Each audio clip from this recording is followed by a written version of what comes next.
Hello students. Do organisms create exact copy of themselves? क्या organisms अपनी ही जैसी exact copy form करते हैं? इस क्वेश्चन का आंसर देने के लिए ये जानना बहुत जरूरी है कि कैसे ऑर्गेनिजम्स, आपने पिछली वीडियो में सीखा कि कैसे जो है रिप्रोडक्शन होता है, ऑर्गेनिजम्स न्यू ऑर्गेनिजम्स फॉर्म करते हैं। क्या है इसके लिए रिस्पॉन्सिबल? आपने देखा मेल और फीमेल गैमेट इंपॉर्टेंट है सेक्सुअल रिप्रोडक्शन में, उसी की बात करेंगे। वो क्या फॉर्म करते हैं? जाइगोट। कैसे होता है सेल डिवीजन और क्या क्या हो सकता है सेल डिवीजन प्रोसेस जब होता है तब।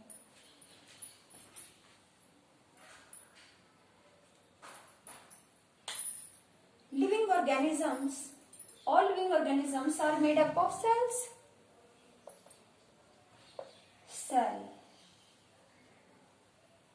Cell consists of nucleus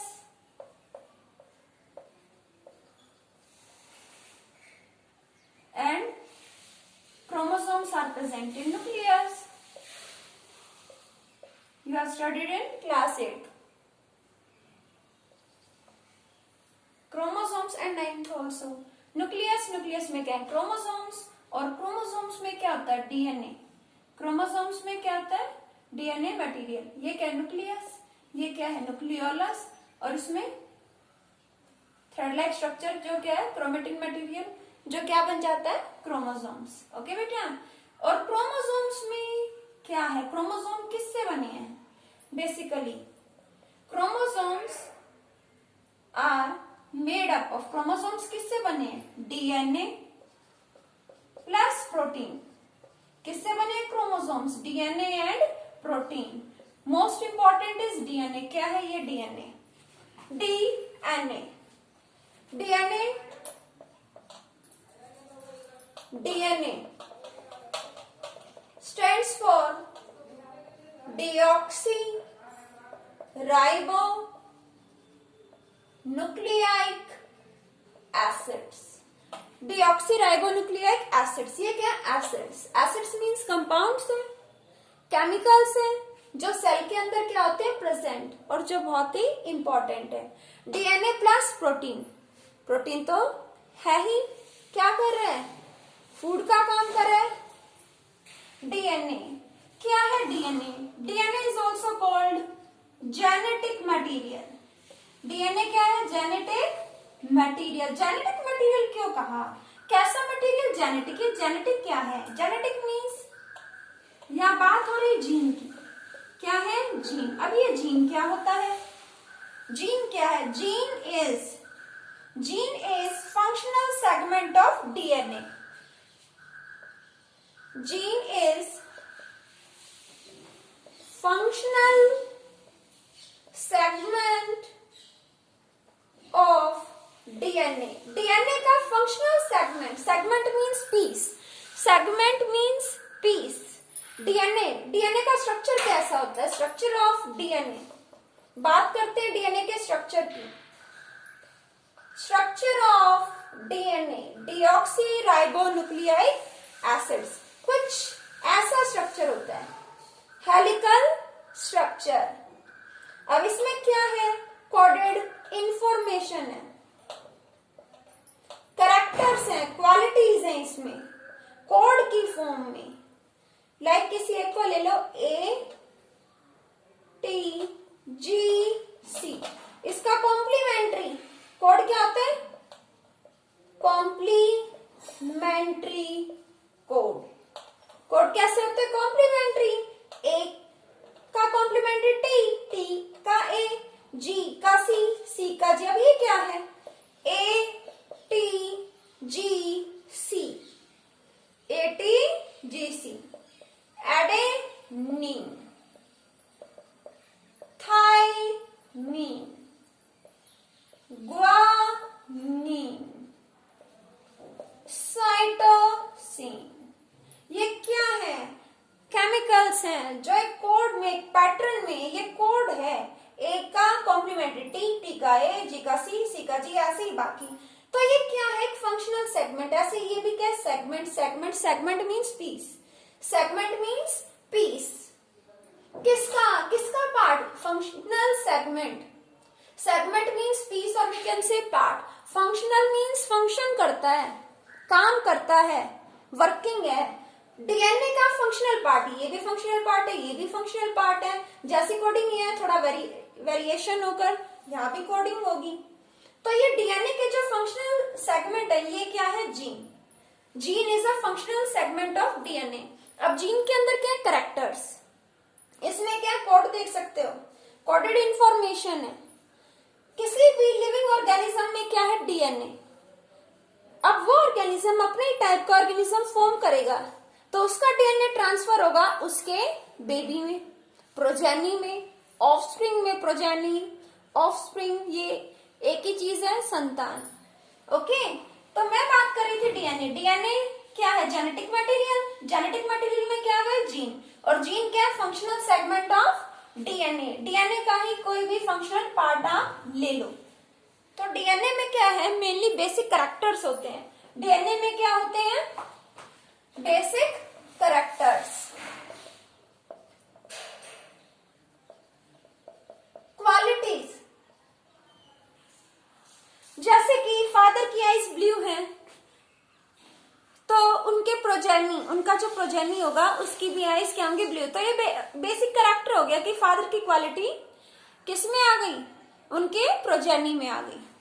तो ये क्या है, basic character. DNA plus protein क्या फॉर्म करते हैं, क्रोमोसोम। तो क्रोमोसोम क्या है, इंटेंगल थ्रेड लाइक स्ट्रक्चर जो बना है डीएनए और प्रोटीन से। बेसिकली डीएनए की बात करते हैं, जो मोस्ट इंपॉर्टेंट है। डीएनए क्या है, जेनेटिक मटेरियल। ओके, तो डीएनए क्या करता है, ये जो इंपॉर्टेंट है फैक्टर डीएनए, डीऑक्सीराइबोन्यूक्लिक एसिड, ये डीएनए फॉर्म करता है आरएनए। क्या फॉर्म करता है DNA, RNA. RNA, DNA forms RNA. RNA stands for ribo nucleic acids. Ribonucleic acids, RNA stands for ribonucleic acids. अभी आरएनए क्या फॉर्म करेगा, प्रोटीन। क्या फॉर्म करेगा, special protein. RNA forms special protein and this protein is responsible for body design. ये किसके लिए responsible है, body के डिजाइन के लिए। It is responsible for body design. अब ये बॉडी डिजाइन किसका है, किसके बॉडी डिजाइन की बात हो रही है, कोई भी न्यू इंडिविजुअल, कोई भी न्यू ऑर्गेनिज्म। तो ये क्या फॉर्म हो गई, इस तरह से बॉडी। देखो, क्रोमोसोम्स सेल में न्यूक्लियस, न्यूक्लियस में chromosomes, chromosomes consist of DNA and protein. और ये डीएनए फॉर्म करता है आरएनए, आरएनए फॉर्म करता है प्रोटीन, स्पेशल प्रोटीन, और प्रोटीन बनाता है बॉडी डिजाइन। तो हम कह सकते हैं जो पेरेंट्स हैं वो रिस्पॉन्सिबल हैं अपने बच्चों के, उनकी क्वालिटीज, उनके ट्रेड्स के लिए क्या है, वो रिस्पॉन्सिबल हैं। कहीं ना कहीं उनके कैरेक्टर्स उनके ऑफस्प्रिंग्स में, उनके प्रोजेनी में, उनके बच्चों में आ जाते हैं।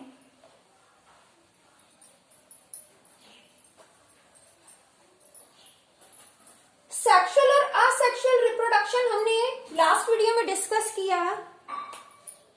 असेक्सुअल रिप्रोडक्शन में तो क्या होता है, लाइक एमीबा। एमीबा में क्या था, असेक्सुअल रिप्रोडक्शन। बहुत ही सिंपल है, ये पेरेंट है, एमीबा क्या है, पेरेंट।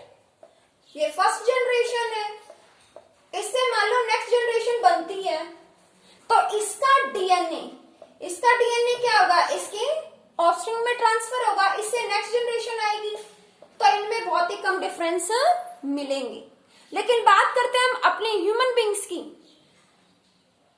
यूकैरियोट्स है ना, यूकैरियोट्स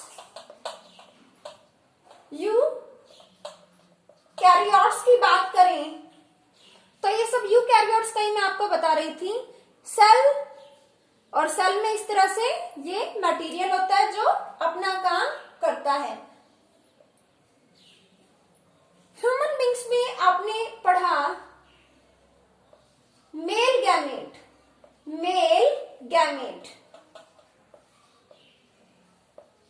स्पर्म, क्या है male gamete? Sperm. Okay, combine करता है फीमेल गैमेट से। Female gamete is ovum,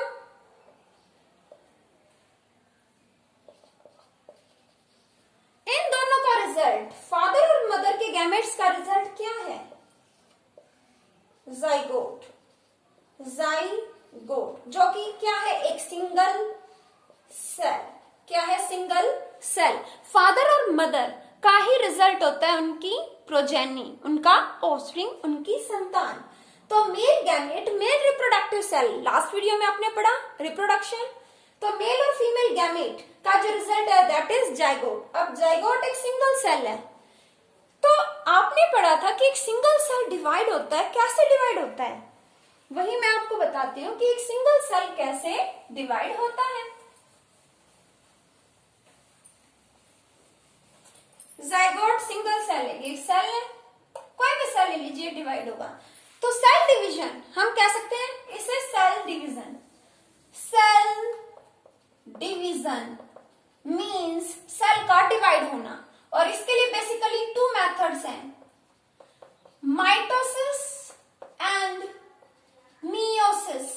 mitosis and meiosis. ये माइटोसिस क्या काम है इसका? ये क्या करता है? न्यू सेल्स फॉर्म करता है।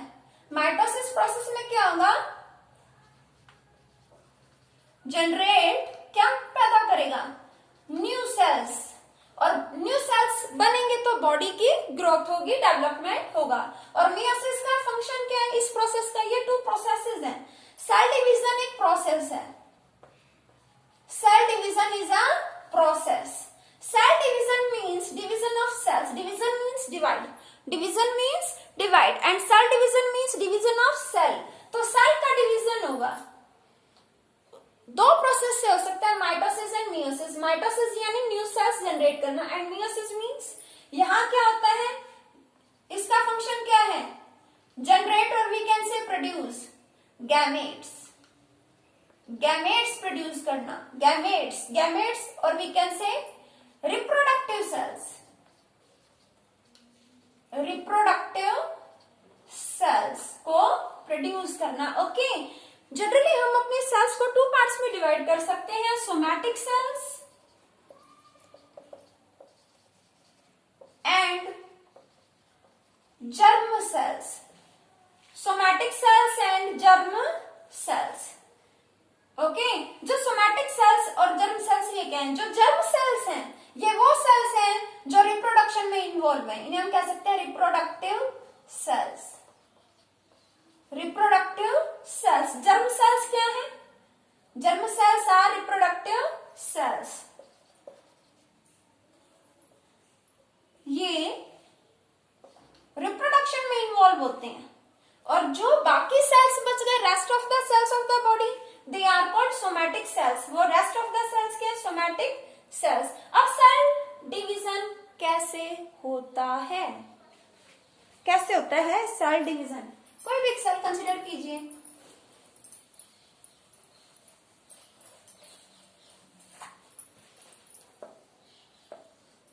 ये क्या है? सेल।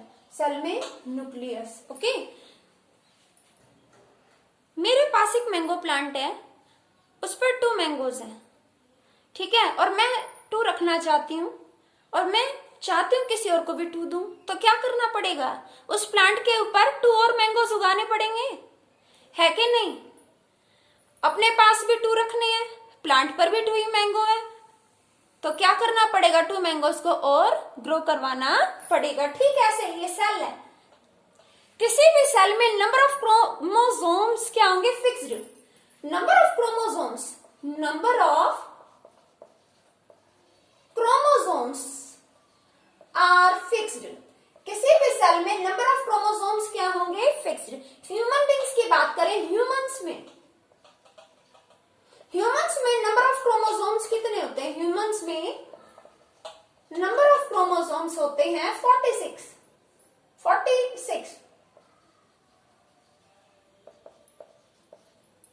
और we can say 23 pairs. Each pair consist of 2 chromosomes. 23 pairs. बाकी लिविंग ऑर्गेनिजम्स में भी होते हैं, किसी में कम किसी में ज्यादा। बात करते हैं पी प्लांट की। पी प्लांट में कितने होते हैं क्रोमोसोम्स? टोटल 14। पी प्लांट में क्रोमोसोम्स होते हैं 14। तो हम बात करते हैं ह्यूमन बींग्स की, इसी को हम डिस्कस करेंगे। ह्यूमन बींग्स में कितने क्रोमोसोम्स होते हैं? 46। और क्रोमोसोम्स को क्या होना चाहिए? फिक्स्ड। और आपने अभी पढ़ा कि मेल गैमेट और फीमेल गैमेट के फ्यूजन से बनता है जाइगोट। पढ़ा आपने? मेल गैमेट और ये फीमेल गैमेट। कोई भी सेल है, सोमैटिक सेल, ये सेल और ये सेल में न्यूक्लियस, और ये क्या है? डीएनए।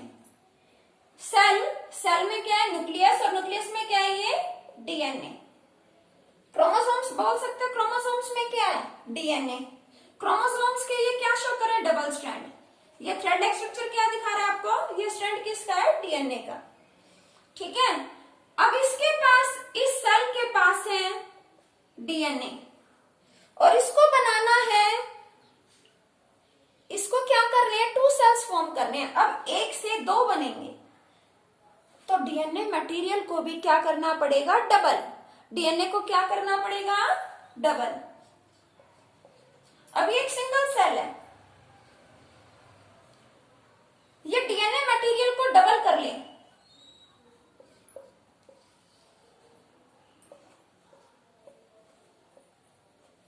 तभी तो दोनों को इक्वली दे पाएगा। किसी भी सेल में कितने क्रोमोसोम्स होते हैं? Number of chromosomes 46। अगर कोई सेल, उसके पास 46 क्रोमोसोम है और अगर उसको डिवाइड होना है तो डिवाइड होने के लिए नंबर ऑफ क्रोमोसोम्स को डबल करना पड़ेगा, डीएनए मटेरियल को डबल करना पड़ेगा, तब ये क्या बनेंगे? 2 न्यू सेल्स। ये क्या होंगे? 2 न्यू सेल्स फॉर्म होंगे, या हम कह सकते हैं डॉटर सेल्स। क्या होगा? Daughter cells. अब यहां भी 46 क्रोमोसोम्स है, यहां भी 46। तो ये मेथड, यहां सेल का डीएनए मटेरियल, ऐसा तो है नहीं, डीएनए को डबल कर दिया और उठा के बाहर फेंक दिया, ऐसा तो पॉसिबल नहीं है। तो डीएनए मटेरियल अगर बाहर जाएगा तो वो पूरा का पूरा सेल की फॉर्म में जाएगा। तो सेल क्या करेगा? अपना डीएनए डबल करेगा और इसे बोलते हैं डीएनए रेप्लिकेशन, और we can say DNA copy और DNA replication. Replication means copy, double amount करना मीन्स इंक्रीज करना, increase in amount of DNA. DNA का अमाउंट क्या करना? इंक्रीज करना। ये सेल है, इसमें डीएनए है, डीएनए को डबल करेगा तो क्या बनेंगे? 2 सेल्स। ये देखो, यहां देखो, ये डीएनए है, अगर ये डबल हो जाएगा तो क्या फॉर्म होंगे? इससे इस तरह से 2 सेल्स। ये कौन सा मेथड है? माइटोसिस। यहां पर क्या हो गया? डिप्लॉइड ये सेल, ये देखो 2 सेल्स फॉर्म हो गए एक से और नंबर ऑफ क्रोमोसोम्स हो गए डबल। और जर्म सेल्स में क्या होता है? ये रिप्रोडक्टिव सेल्स हैं, तो इनका काम है गैमेट फॉर्म करना। तो एक बात आप नोटिस करो, ये क्या करेंगे? ये सेल है, सेल में डीएनए 46 क्रोमोसोम्स है इसके पास। जब ये स्प्लिट होगा तो ये क्या करेगा? ये डीएनए को डबल नहीं करेगा। ये कौन सा मेथड है? मियोसिस। इसमें नंबर ऑफ क्रोमोसोम्स डबल नहीं होंगी। क्यों? ये जर्म सेल्स क्या फॉर्म करते हैं? मेल गैमेट,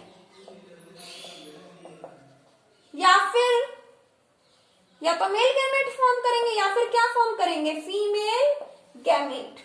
और ये बात माइंड में रखो कि जो मेल और फीमेल गैमेट है उनमें नंबर ऑफ क्रोमोसोम्स क्या होते हैं, हाफ। मेल और फीमेल गैमेट कंसिस्ट करते हैं half number of chromosomes. Male और फीमेल गैमेट के पास नंबर ऑफ क्रोमोसोम्स हाफ होते हैं, means half of 46, it means 23 chromosomes. 23 chromosomes are present in male और फीमेल गैमेट।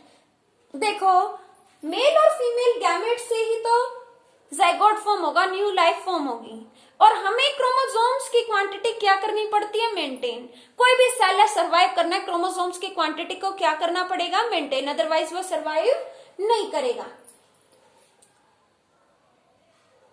सेल, कोई भी सेल डिवाइड होगा, क्यों डिवाइड हो रहा है, ग्रोथ के लिए। सेल क्यों डिवाइड हो रहा है, ग्रोथ के लिए। सेल में डिवीजन होगी, टू मेथड्स है, माइटोसिस एंड मियोसिस। माइटोसिस में क्या होता है, नए सेल्स बनते हैं, यही फंक्शन। और मियोसिस में क्या होता है, मेल या फीमेल गैमेट को फॉर्म करना होता है, ठीक है। ये मियोसिस होता है मेल फीमेल रिप्रोडक्टिव सेल्स के लिए, स्पर्म या ओवम बनाने के लिए। और माइटोसिस में क्या है, ये कोई भी सेल है, ये अपना डीएनए को डबल करेगा, जरूरी है। ये सेल स्प्लिट हो जाएगा टू सेल्स में, जैसे अमीबा होता है। कोई भी सेल है वो 2 में स्प्लिट होगा, ये 2 4 में स्प्लिट होंगे, वो 4 8 में स्प्लिट होंगे। नंबर ऑफ क्रोमोसोम्स क्या है, 46 ही रहे, क्योंकि हर एक सेल क्या कंसिस्ट करता है, 46 क्रोमोसोम्स। डीएनए मटेरियल क्या हो गया, डबल। और डीएनए का डबल होना कहलाता है replication of DNA. DNA replication, DNA copy, DNA का अमाउंट डबल होना। ओके, जर्म सेल्स की बात करें तो जो जर्म सेल है वो डिवाइड हो जाता है गैमेट्स में। जर्म सेल डिवाइड हो जाता है मेल या फिर फीमेल गैमेट में। मेल बॉडी है तो मेल गैमेट, फीमेल बॉडी है तो फीमेल गैमेट।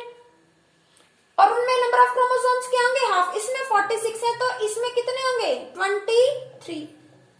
दूसरे में भी कितने होंगे, 23। ये देखो ना, मेल गैमेट में कितने होते हैं, आपको क्लियर है, 23 क्रोमोसोम्स होते हैं, 46 नहीं होते। कितने होते हैं, 23, half of the number of chromosomes. और फीमेल में भी 23। और मेल और फीमेल का जब रिजल्ट होगा, जब फ्यूजन होगा, गैमेट्स का फर्टिलाइजेशन होगा, तो जो जाइगोट फॉर्म होगा वो दोनों का रिजल्ट है। तो 23 प्लस 23 कितने हो गए, 46 क्रोमोसोम्स। कितने क्रोमोसोम्स हो गए, 46। और किसी भी सेल में कितने होने चाहिए, 46। अब ये जाइगोट एक सिंगल सेल है, ये क्या है, एक सिंगल सेल। इसमें क्या होगा, सेल फर्दर अब माइटोसिस होगा। जर्म सेल्स से आए ये गैमेट्स, है ना, जर्म सेल से ही तो आए। जर्म सेल्स में तो थे 46, उनसे बने गैमेट्स, उनमें कितने हो गए, हाफ, 23। अब कोई भी गैमेट है अपने अपोजिट गैमेट के साथ फ्यूज होगा। मेल है तो फीमेल गैमेट के साथ, फीमेल गैमेट है तो मेल के साथ, और वो जाइगोट बनाएंगे। उसमें कितने होंगे क्रोमोसोम्स, 46। क्लियर है। अब इसके अंदर क्या होगा, डिवीजन होगा। अब ये 1 से 2 बनेंगे, तो अगेन यहाँ क्या होगा, एक बार तो हो गया जर्म सेल का मियोसिस, इससे बन गए गैमेट्स। और ये गैमेट्स अपने अपोजिट गैमेट्स के साथ कंबाइन होकर बना रहे हैं सिंगल सेल जाइगोट। तो अब क्या होगा, माइटोसिस। किसी भी सेल का डिवीजन किसके थ्रू होता है, माइटोसिस। मियोसिस कब होता है, वो होता है जर्म सेल के केस में, गैमेट्स बनाने के लिए। सभी केसेस में आप डिवीजन देखोगे माइटोसिस के थ्रू। और मियोसिस के थ्रू कब होगी, जब जर्म सेल्स की बात हो रही है। रिप्रोडक्टिव सेल्स है ना, रिप्रोडक्शन में इन्वॉल्व होते हैं, वो क्या फॉर्म करेंगे, मेल और फीमेल गैमेट। उसमें क्या होगा, नंबर ऑफ क्रोमोसोम्स हाफ हो जाएंगे, डीएनए हाफ हो जाएगा। ओके, तो ये देखो फादर और मदर के कैरेक्टर से, इसमें भी डीएनए, फादर का डीएनए, इसकी प्रॉपर्टी, ये मदर का डीएनए। 50% कैरेक्टर, 50% डीएनए फादर का। ऐसे ही 50% डीएनए किसका, मदर का। किसमें आएगा, इनके बेबी में। किसमें आ जाएगा, इनके बेबी में। तो बेबी में कुछ कैरेक्टर्स फादर के होंगे तो कुछ कैरेक्टर्स मदर के भी होंगे। ऐसे में आपको ज्यादा चेंजेस बेबी में देखने को मिलेंगे। अब बात करें एमीबा। एमीबा तो एक ही ऑर्गेनिज्म अपने जैसा रिप्रोड्यूस करेगा, तो उसका बेबी सारा का सारा जो इसका डीएनए है, लगभग बहुत ही कम चांस है डीएनए में वेरिएशन आएगा, चेंज आएगा। ये डीएनए वेरिएशन क्या है, डीएनए वेरिएशन क्या होता है।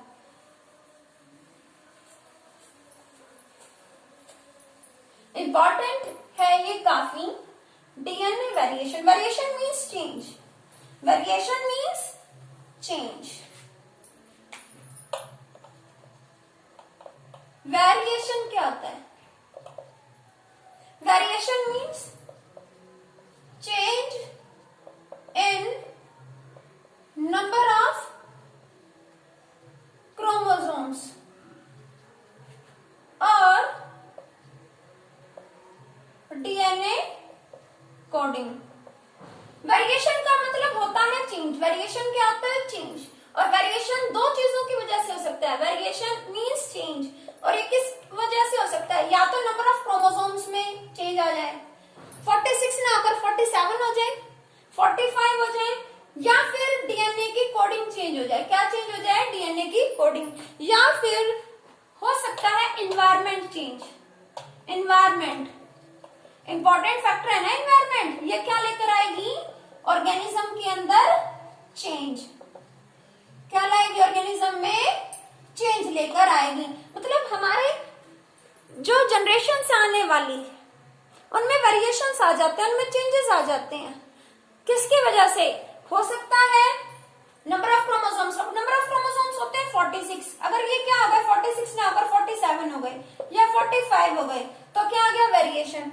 वेरिएशन हो गया तो क्या ऑर्गेनिज्म अपने पेरेंट के जैसा होगा एग्जैक्टली? बिल्कुल भी नहीं होगा। और अगर वेरिएशन बिल्कुल भी नहीं है, थोड़ा बहुत वेरिएशन तो जरूर होगा। और अगर वेरिएशन नहीं है तो जो ऑफस्प्रिंग है, प्रोजेनी है, वो अपने पेरेंट के जैसा ही होगा। अब प्लांट्स है, एमीबा है, इनमें वेरिएशन बहुत ही कम होते हैं। तो इनकी जो नेक्स्ट जनरेशन होती है वो अपनी से पहले वाली जनरेशन से काफी मैच करती है, चेंजेस काफी कम होते हैं। लेकिन ह्यूमन बींग्स की बात करें तो मेल और फीमेल दोनों के कंट्रीब्यूशन से जो है चाइल्ड बना, बेबी बना, तो वेरिएशन होगा। कुछ कैरेक्टर्स इसके लेगा बेबी और कुछ कैरेक्टर्स मदर के लेगा।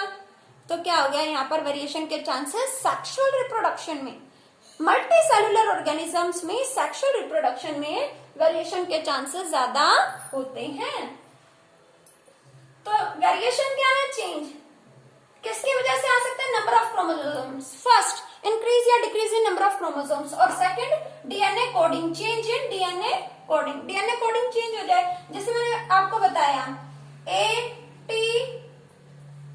ATGC, इसका कॉम्प्लीमेंट्री क्या होगा? बना दो T का A, G का C, इनका आपस में C का G। ये है पेरेंट। तो पेरेंट का इसका जो डीएनए है जब ये डबल होगा ATGC, दूसरी ओर ये लिख लो TACG। थोड़ा कॉम्प्लिकेटेड है, डिटेल में नहीं करना है आपको, समझना है इसे। अब इसका कॉम्प्लीमेंट्री ATTAGCCG कुछ ऐसे ले लीजिए।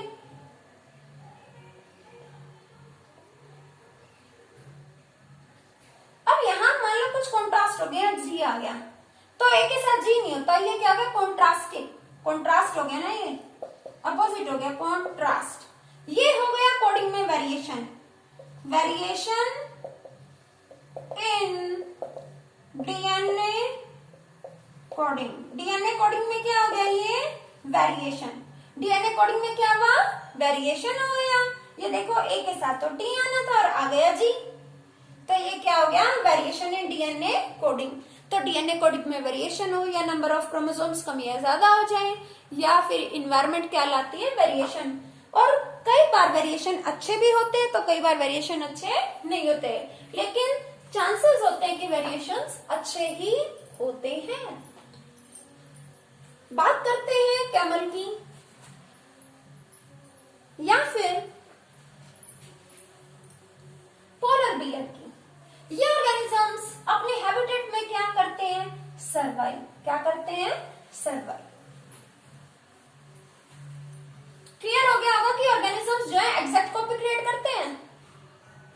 अगर बात करें हम सिंपल डिजाइन ऑर्गेनिजम्स की, वो ऑर्गेनिज्म जो असेक्सुअली रिप्रोड्यूस होते हैं, तो उनमें तो चांसेस है कि हाँ एग्जैक्ट कॉपी बन जाए, चांसेस हैं क्योंकि वहां वेरिएशन कम है। बट ह्यूमन बींग्स की बात करें तो यहाँ पर वेरिएशन आएगा ही आएगा, कोडिंग में वेरिएशन आ जाएगा या नंबर ऑफ क्रोमोसोम्स में भी वेरिएशन आ सकता है, जो कि रिस्पॉन्सिबल है चेंजेस के लिए। और सबसे बड़ी बात है कि कोई भी लिविंग ऑर्गेनिज्म है उसमें फादर और मदर दोनों के कैरेक्टर्स हैं। अब वो दूसरे ऑर्गेनिज्म के साथ नेक्स्ट जनरेशन के लिए क्या करेगा, प्रोजेनी प्रोड्यूस करेगा। तो क्या होगा, कैरेक्टर्स इस तरह से एक के बाद एक चेंज। ये देखो, ये क्या F1 जनरेशन, एक जनरेशन से तैयार हुई दूसरी जनरेशन, तो इसका डीएनए इसमें ट्रांसफर होगा, बिल्कुल होगा। डीएनए क्या होगा, पेरेंट का उसके प्रोजेनी में ट्रांसफर होगा। और ट्रांसफर में क्या, डीएनए ट्रांसफर होगा, डीएनए में क्या होता है, कैरेक्टर्स, गुण है ना, क्वालिटीज। एक जनरेशन से दूसरी जनरेशन में गया, अगर हम बात करते हैं असेक्सुअली रिप्रोड्यूस होने वालों की, तो वहां पर वेरिएशन क्या होगा, बहुत ही कम होगा, वेरिएशन क्या होगा, लेस, लेकिन थोड़ा बहुत हो सकता है। आफ्टर जनरेशन से आफ्टर जनरेशन में भी क्या होगी, डीएनए कॉपी, डीएनए ट्रांसफर होगा ना। तो यहां भी कुछ वेरिएशन जनरेट होगा, प्लस जो पिछला वेरिएशन है वो भी ऐड हो गया। नेक्स्ट ऐसे करते करते बात करें 50,000th जनरेशन, तो ये ओल्ड ऑर्गेनिज्म है, ओल्ड फॉर्म है, ओल्ड फॉर्म ऑफ ऑर्गेनिज्म। और ये क्या है, new form, new form of organism. दोनों में बहुत ज्यादा डिफरेंस होगा, ओल्ड फॉर्म और न्यू फॉर्म में बहुत डिफरेंस। एक तो F1 जनरेशन थी, उसके बाद की जनरेशन आती गई, और फिर 50,000 जनरेशन, तो काफी वेरिएशन ऐड होते हैं, तो बहुत बड़ा वेरिएशन लेकर आएंगे। और वही जो ओल्ड जनरेशन और न्यू फॉर्म है ऑर्गेनिज्म की, जो न्यू जनरेशन है उसके बीच का जो डिफरेंस है वो क्या लाया, इवोल्यूशन। क्या लेकर आया, evolution. Evolution means difference between old form of organism and new form of organism. कोई भी ऑर्गेनिज्म है उसकी बहुत ही पीछे की फॉर्म को उठाकर देखो, और जो उसकी करंट में चल रही है उस फॉर्म को देखो, देखो कितने ज्यादा डिफरेंसेस हैं। तो यही क्या, इवोल्यूशन। तो ये जो वेरिएशंस है, कुछ वेरिएशंस अच्छे भी होते हैं, कुछ अच्छे नहीं भी होते, ज्यादातर वेरिएशंस अच्छे होते हैं। हम बात कर रहे थे कैमल की, कैमल, नीचेस, एक वर्ड एनसीईआरटी में niches, niches means habitat, niches means habitat. क्या है कैमल का हैबिटेट, डेजर्ट, डेजर्ट में सरवाइव करता है, हीट को टॉलरेट करता है, अब तक सरवाइव कर रहा है ना। तो इसने अपने आप को क्या कर लिया, एनवायरमेंट के अकॉर्डिंग अडेप्ट कर लिया, अडॉप्ट कर लिया, अडेप्टेशन। बात करते हैं पोलर बियर, पोलर बियर ये क्या करता है, पोलर रीजन में कितनी बर्फ पड़े, कितनी ठंड हो, वहां पर क्या करता है, लो से लो टेम्परेचर में सरवाइव। ये सरवाइव कर रहे हैं क्योंकि इन्होंने अपनी बॉडी को उसके अकॉर्डिंग क्या कर लिया है, अडॉप्ट कर लिया है, अपने अंदर ये चेंजेस ले आए हैं, वेरिएशन हो रहे हैं। अब बात करते हैं कोई ऑर्गेनिज्म में, एक एग्जांपल ले लेते हैं, कोई है ऑर्गेनिज्म, ये सरवाइव कर सकता है 50 डिग्री सेल्सियस पर। मान लो इससे जनरेशंस आती गई और इस तरह से कोई 50th जनरेशन पे आ गए हम। अब मान लो ये ऑर्गेनिज्म है 50 डिग्री सेल्सियस पे सरवाइव कर रहे हैं, इतने टेम्परेचर पर, लेकिन अगर एनवायरमेंट में ही वेरिएशन हो जाए, हो सकता है ना,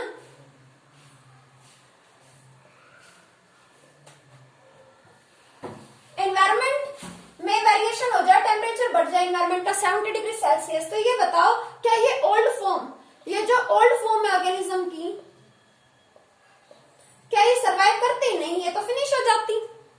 लेकिन क्या हुआ, बीते हुए टाइम के साथ साथ वेरिएशन आते गए, एक फॉर्म से दूसरी में वेरिएशन आया, फिर नेक्स्ट में वेरिएशन आया, प्रीवियस वेरिएशन ऐड हो गया, वेरिएशन आते गए। तो ये जो वेरिएशन है ये हेल्प करते हैं किसी भी ऑर्गेनिज्म को एनवायरनमेंट में सरवाइव करने के लिए। जैसे बीटल्स होते हैं, बीटल्स है रेड बीटल्स,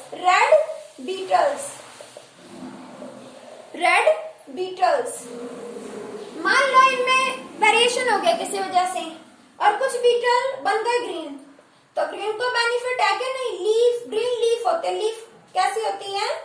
ग्रीन। तो जो ग्रीन बीटल्स हैं उनको इंसेक्ट्स खा पाएंगे नहीं, इनको क्या मिल गया? एडवांटेज।